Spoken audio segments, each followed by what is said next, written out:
Big question that we are getting now is, can members still collect compensation as a buyer agent, and what does that look like?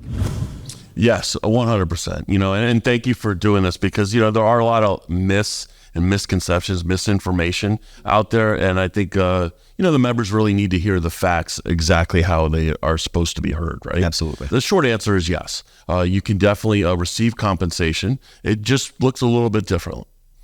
Sellers may offer concessions that buyer brokerage service fees may be included in that.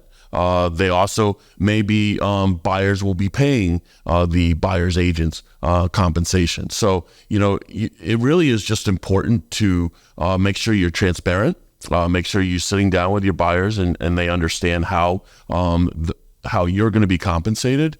And going forward, you're going to continue negotiation with that compensation. And can those buyer agents still collect a portion of the listing agent's commission if that's what the seller chooses to offer? Absolutely, yes. Okay.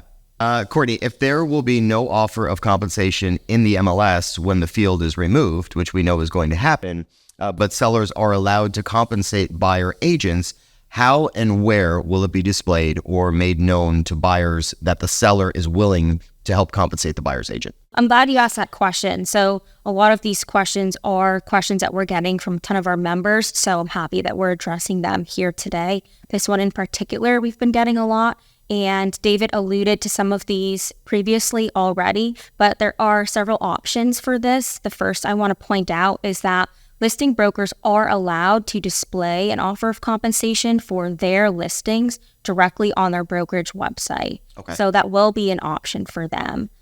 You also have the option of your buyer's broker can, of course, contact the listing broker directly for that info via email, phone call, text, etc. So that is still available for them. There's also the option that David mentioned, which is the buyer concessions will be allowed on the MLS. And an example of that, again, is that you can use those for buyer closing costs. One other item I do want to mention as well is that the proposed NAR settlement does not prohibit buyers from including buyer agent compensation in the offer that they submit to the seller or the seller's agent. So that is available as well. So basically, in special terms of a contract for purchase, as a buyer's agent, if your buyer wishes to ask the seller to compensate your buyer's agent, they can just write that into the offer. These are the terms that I'm offering. This is the purchase price. This is the closing date. And I would also like to have X amount of dollars or X percentage to be paid towards my buyer's broker. Yes. So exactly how that'll look is still a little bit to be determined. But yes, the NAR settlement does not prohibit that.